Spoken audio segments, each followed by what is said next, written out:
আসসালামু আলাইকুম। আশা করি সবাই ভালো আছেন। Facebook সার্ভার সাইড ট্র্যাকিং এর ১১ নম্বর ক্লাসে আপনাদের সবাইকে স্বাগত জানাচ্ছি। আজকের এই ক্লাসটা বেসিক জাভাস্ক্রিপ্ট নিয়ে। বেসিক জাভাস্ক্রিপ্ট মানে আমরা এই Facebook এর সার্ভার সাইড ট্র্যাকিং করার জন্য জাস্ট যেটুকু জাভাস্ক্রিপ্ট সম্পর্কে আমাদের একটু আন্ডারস্ট্যান্ডিং থাকলে ভালো হয়, সেই জাভাস্ক্রিপ্ট গুলো দিয়ে আলোচনা করব। এটা জাভাস্ক্রিপ্ট নিয়ে কোনো ইন ডেপথ ক্লাস না, ওকে? এখন জাভাস্ক্রিপ্ট আমাদের Facebook এর সার্ভার সাইড ট্র্যাকিং করতে গেলে কেন বোঝা লাগবে বা কেন একটু জাভাস্ক্রিপ্ট জানা লাগবে, এটা নিয়ে আপনারা ভয় পাবেন না। এটা কঠিন কোনো কিছুই না, জাস্ট আপনাদেরকে একটা আইডিয়া দেওয়া। কারণ যখন আমি জাভাস্ক্রিপ্ট কোডগুলি ব্যবহার করব এবং এই কোডগুলো আপনাদেরকে দিয়ে দেওয়া হবে, যখন আমি কোডগুলি ব্যবহার করব তখন যেন আমরা জিনিসগুলো মুখস্থ না করি, যে আমরা যেন বুঝি যে কেন আমি কোন কোডটা ব্যবহার করছি, জাস্ট এতটুকুই। এখন বিষয় হচ্ছে যে গুগলের স্কিমা অনুযায়ী আমরা যখন কোনো ডাটা পাঠাবো তখন একটা সার্টেন ফরম্যাটে পাঠাতে হয়। সার্টেন ফরম্যাটটা কেমন? যেমন আমি যদি এখানে আসি, এটা একটা ডেভেলপার গাইড। এখানে বলা আছে যেমন ধরেন কারেন্সি। এখন আমরা যখন কোনো আমরা সাধারণত পেজ ভিউ ইভেন্ট পাঠাবো, ভিউ কন্টেন্ট পাঠাবো, অ্যাড টু কার্ট পাঠাবো, ইনিশিয়েট চেকআউট পাঠাবো এবং পারচেস।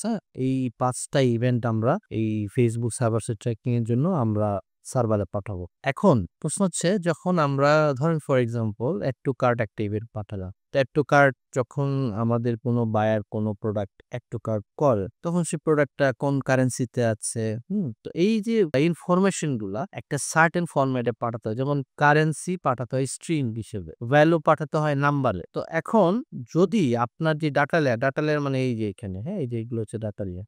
এগুলো কিন্তু জাভাস্ক্রিপ্ট কোড, হ্যাঁ? যেমন আমি যদি একটা উদাহরণ দিই, যেমন এই যে আইটেম আইডি। আইটেম আইডিও পাঠাতে হয় আমাদেরকে।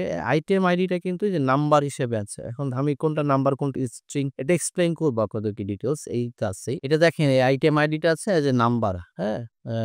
২৪১ নাম্বার হিসেবে আছে। কিন্তু আমরা যদি এখানে আসি, আমরা যদি এখানে জাস্ট ধরেন আমি আইটেম আইডিটা খুঁজে বের করার চেষ্টা করি, এবং আইটেম আন্ডারস্কোর এটি দেখেন আইটেম আইডিটা পাঠাতে হবে এবং এটা রিকোয়ার্ড, অবশ্যই এটা পাঠাতে হবে আপনি যদি ইনফরমেশন পাঠাতে চান। এখন এই আইটেম আইডিটা কি হিসেবে আছে?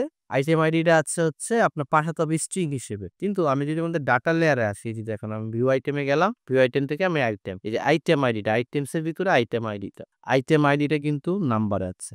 এখন এই যে আমি আইটেম আইডিটা পাঠাবো, আমাকে গুগল বলছে ভাই তুমি আমাকে আইটেম আইডির কোনো স্ট্রিং হিসেবে পাঠাও। স্ট্রিং কি আইডি কি এটা আমি এক্সপ্লেইন করবো। স্ট্রিং হিসেবে পাঠাও, কিন্তু আমার ডাটা লেয়ারে আছে জিনিসটা নাম্বারে।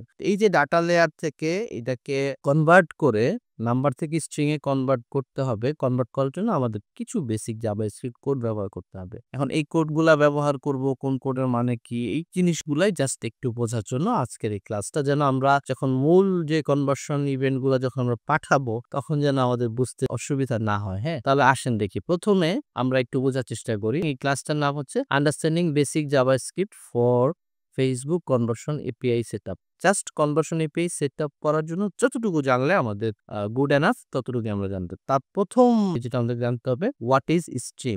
জাভাস্ক্রিপ্ট ল্যাঙ্গুয়েজে স্ট্রিং হচ্ছে আরেকটা বিষয়। স্ট্রিং এ যাওয়ার আগে আরেকটা বিষয়, এই যে আমরা জিটিএম যে ওয়েব অ্যাপটা ব্যবহার করছি, জিটিএমটাকে ব্যবহার করছি, এই জিটিএমটা কিন্তু পুরাটাই জাভাস্ক্রিপ্ট বেসিস বা জাভাস্ক্রিপ্ট ডিপেন্ড করে করা। এই যে দেখেন আমরা এই যে যদি আমি একটা ভিউ আইটেম করি আমার ওয়েবসাইটে, ভিউ আইটেম করার পরে এই যে আমার ডাটা লেয়ারে আছে, আমি ডাটা লেয়ার থেকে ইনফরমেশন গুলি আমি এখানে পাচ্ছি। তো এই যে এই কোডগুলা, এগুলো কিন্তু সব জাভাস্ক্রিপ্টের ভেতরের কোড। এটা একটা অবজেক্ট, এগুলো একটা অবজেক্টের ভিতরে আছে, হ্যাঁ? তারপরে এগুলো এর ভিতরে আছে। এই জিনিসগুলো আপনাদেরকে আমি এক্সপ্লেইন করছি। দেখেন প্রথমে যদি আসি, এই যে স্ট্রিং কি? এই string is just text in JavaScript. জাভাস্ক্রিপ্টের মধ্যে স্ট্রিং শব্দটা দিয়ে বোঝানো হয় টেক্সট। এখন এই টেক্সট এটা সিঙ্গেল ওয়ার্ড হতে পারে, এটা একটা সেন্টেন্স হতে পারে, এটা নাম্বার হতে পারে, রিটেন অ্যাজ টেক্সট। আচ্ছা, নাম্বার আবার কিভাবে টেক্সট হিসেবে লেখা হয় এটা আমি আপনাদেরকে এক্সপ্লেন করছি। অর ইভেন এন ইমোজি, এটা ইমোজিও হতে পারে। তবে শর্ত হচ্ছে যে এই যে স্ট্রিংটা অবশ্যই এই যে সিঙ্গেল কোটেশন অথবা যে ডাবল কোটেশনও থাকতে হবে। এখন এই যে কনফিউশনটা যে number written as a text, দেখেন প্রথমে দেখেন যদি আমরা স্ট্রিং বলি, একটা উদাহরণ দেই, এই যে অ্যালিস যে নামটা, এটা যেহেতু একটা কোটেশন, ডাবল কোটেশনের ভিতরে আছে, এটা হচ্ছে একটা স্ট্রিং। তাহলে জাভাস্ক্রিপ্টে স্ট্রিং হতে হলে তার প্রথম শর্ত হচ্ছে সে কোটেশনের ভিতর থাকতে হবে। যেমন এই যে যেমন ধরুন যদি একটা ওয়ার্ড হয় বা একটা সেন্টেন্স হয় তাহলে হ্যালো ওয়ার্ল্ড এটা কিন্তু একটা স্ট্রিং এর ভিতরে আছে, কোটেশনের ভিতরে আছে, এই জন্য একটা স্ট্রিং। এই যে ইমোজিটা, এই ইমোজিটা কোটেশনের ভিতরে আছে, এই জন্য এটা স্ট্রিং। হ্যাঁ, তারপরে দেখেন এই যে নাম্বার, এটা কিন্তু একটা নাম্বার। এই নাম্বারটাকে আমরা নাম্বার বলতে পারছি না, এটাকে আমরা স্ট্রিং বলছি কারণ এটা কোটেশনের মধ্যে আছে। এই যে দেখেন এখানে এই যে 22 এটা কোটেশনের মধ্যে আছে, এই কারণে এটা স্ট্রিং। কিন্তু যদি এটা কোটেশনের মধ্যে না থাকে তাহলে এটা হচ্ছে নাম্বার। এই যে যেমন এইখানে যেমন আছে, এই যে দেখেন যদি আমি ভ্যালু বলি, এই যে ভ্যালু $15 বা আইটেম আইডি, এগুলো হচ্ছে নাম্বার।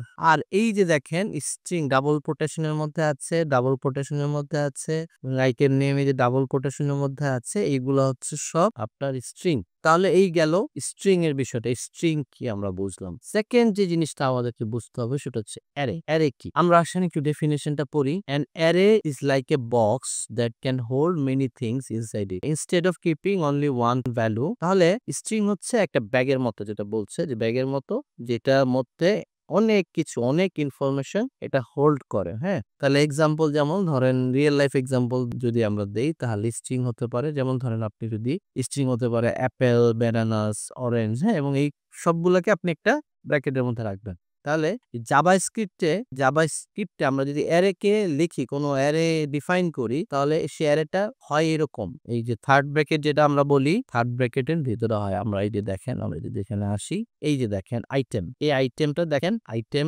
অ্যারে। এই যে আইটেমের অ্যারে, এই যে সেকেন্ড ব্র্যাকেট শুরু এখানে, সেকেন্ড ব্র্যাকেট শেষ এখানে, তো এটা হচ্ছে অ্যারে। হ্যাঁ, এই যে আইটেম, এই আইটেমের ভিতরে যে ইনফরমেশন গুলো আছে এগুলো সব অ্যারে। তাহলে এই অ্যারে কিসের মধ্যে থাকে? অ্যারে থার্ড ব্র্যাকেটের মধ্যে থাকে। তাহলে এই যে আমরা যেটা বলবো যে এই যে এখান থেকে শুরু, এখান থেকে শেষ, এটা হচ্ছে অ্যারে। ওকে, তাহলে আমরা মোটামুটি অ্যারে কি বুঝতাম। আচ্ছা, এখন তারপরে হচ্ছে তাহলে অ্যারে কিরকম, এই যে দেখেন লেকড ফ্রুটস, এই যে দেখেন এখানে এই যে অ্যারে থার্ড ব্র্যাকেটের মধ্যে হয়। আচ্ছা, ওকে, এরপরে অ্যারের ভিতরে সেগুলো আপনার স্ট্রিং হিসেবে থাকতে পারে, নাম্বার হিসেবে থাকতে পারে, কিন্তু অ্যাজ এ হোল আমরা অ্যারের মধ্যে অনেক কিছু রাখতে পারি এবং সেটা রাখতে হবে আমাদেরকে থার্ড ব্র্যাকেট দিয়ে। তারপরে what is an integer? Okay, integer কি? An integer is just a number, a whole number, মানে 5, 100, 999 এই ধরনের নাম্বার। এটা নেগেটিভ নাম্বার হতে পারে এবং জিরো কিন্তু ইন্টিজার, কিন্তু ইন্টিজার হচ্ছে এটা ডিসিমাল, দশমিক সংখ্যা হতে পারবে না। ওকে, যেমন ধরেন 5.5,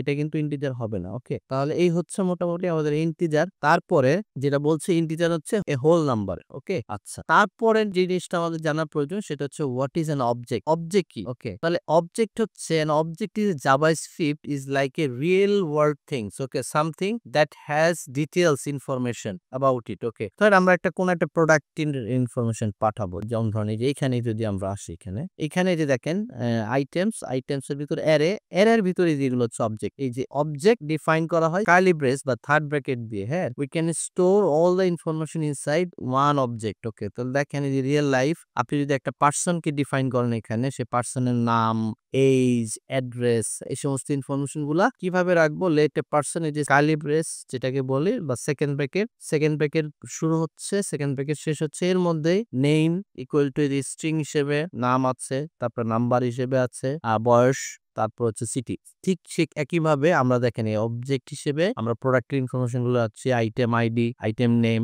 আইটেম এসকিউ, আইটেম প্রাইস। হ্যাঁ, এই সমস্ত ইনফরমেশন গুলি অবজেক্ট হিসেবে রাখা হয়েছে। তাহলে অবজেক্ট কি? এখানে অবজেক্ট হচ্ছে যদি আমরা বলি যে দেখেন এখানে অবজেক্ট কি, an object in the JavaScript is like a real world thing, something that has detailed information. এই যে একটা প্রোডাক্টের ইনফরমেশন, প্রোডাক্টের নাম, প্রোডাক্টের ভ্যালু, বা ধরেন কোনো একটা ব্যক্তির নাম, ব্যক্তির বয়স, ব্যক্তির ঠিকানা, এই সমস্ত ইনফরমেশন গুলি রাখা হয় সাধারণত অবজেক্টের ভিতরে। তাহলে অবজেক্টকে কিভাবে ডিফাইন করা, কিভাবে বুঝবেন যে এটা একটা অবজেক্ট? সেখানে এটা সেকেন্ড ব্র্যাকেট থাকবে, সেকেন্ড ব্র্যাকেট দিয়ে শুরু হবে, সেকেন্ড ব্র্যাকেট দিয়ে শেষ হবে। অ্যারে থার্ড ব্র্যাকেট দিয়ে শুরু হবে, থার্ড ব্র্যাকেট দিয়ে শেষ হবে। আচ্ছা, তাহলে এটা গেল। আরেকটা ছোট প্যারামিটার আমাদেরকে বুঝতে হবে সেটা হচ্ছে ডট জয়েন্ট। ওকে, ডট জয়েন্টের কাজ হচ্ছে যেমন ধরেন এখানে তো বলছে যে ভাই তুমি আমাকে ইনফরমেশনটা, এই যে আইটেম আইডিটা তুমি আমাকে পাঠাবা, আইটেম আইডিটা তুমি আমাকে স্ট্রিং এ পাঠাও। তো আমাদেরকে কিন্তু এই যে অনেক সময় স্ট্রিং কে নাম্বার কি স্ট্রিং এ কনভার্ট করতে হবে। এই যে এখানে একটা প্যারামিটার আমাদের আছে সেটা হচ্ছে ডট জয়েন্ট। ডট জয়েন্টের কাজটা কি? ডট জয়েন্ট আমরা যখন ব্যবহার করব তখন সেটা কি করব? আমরা একটা অ্যারে কে স্ট্রিং এ কনভার্ট করে ফেলবো। অ্যারে হচ্ছে যেমন ধরেন করেন এই যে এখানে এটা হচ্ছে অ্যারে, এই যে সেকেন্ড ব্র্যাকেটের ভিতরে যে শুরু হচ্ছে অ্যারে। তো এই অ্যারেটাকে আমরা টোটালি স্ট্রিং এ কনভার্ট করে ফেলতে পারবো, টোটালি না সরি, অ্যারের ভিতরের কোনো একটা অবজেক্টকে আমরা স্ট্রিং এ কনভার্ট করে ফেলতে পারবো যদি আমরা এই ডট জয়েন্টটা ব্যবহার করি। এই হচ্ছে একটা বিষয়। তারপরে আরেকটা বিষয় আছে আমাদের, এটা শব্দ যেটা আমরা ব্যবহার করি অবজেক্ট, সেটা হচ্ছে parse float. Parse float is a function that help you to text, যেটা টেক্সট আছে আমরা অনেক সময় টেক্সট পাবো। টেক্সট মানে স্ট্রিং, স্ট্রিংকে আমরা রিয়েল নাম্বারে কনভার্ট করার জন্য, কনভার্ট করে ফেলার জন্য যে ফাংশনটা ব্যবহার করব সেটা হচ্ছে পার্স ফ্লোট। ওকে, এখন এইটা সম্পর্কে আপনাদের সাথে একটা বেসিক আলোচনা করলাম। যখন আমরা রিয়েল জাভাস্ক্রিপ্ট কোডগুলা ব্যবহার করব তখন আমি একদম আপনাদেরকে লাইন বাই লাইন জিনিসগুলা ইনশাল্লাহ বুঝায় দেওয়ার চেষ্টা করবো যে কেন আমরা ব্যবহার করছি, আপনাদের জিনিসগুলো বুঝতে সহজ হবে, একদম পানির মতো সহজ মনে হবে। এই জন্য আমি এই ক্লাসটা তৈরি করলাম যে যেন আপনাদের বুঝতে সুবিধা হয়, এবং এই শীটটা তখনও খোলা থাকবে এবং এটা ধরেই আপনাদের সাথে আলাপ করবো এবং লাইন বাই লাইন জাভাস্ক্রিপ্ট কোডগুলি আপনাদেরকে বুঝিয়ে দেওয়া হবে ইনশাল্লাহ। এবং ওই যে শীটটা জাভাস্ক্রিপ্টের যে কোড শীটটা এবং এই শীটটা আপনাদের সাথে শেয়ার করা হবে যেন আপনাদের জিনিসগুলা বুঝতে সুবিধা হয়। দেখা হবে পরবর্তী ক্লাসে। সবাই ভালো থাকবেন। আল্লাহ হাফেজ।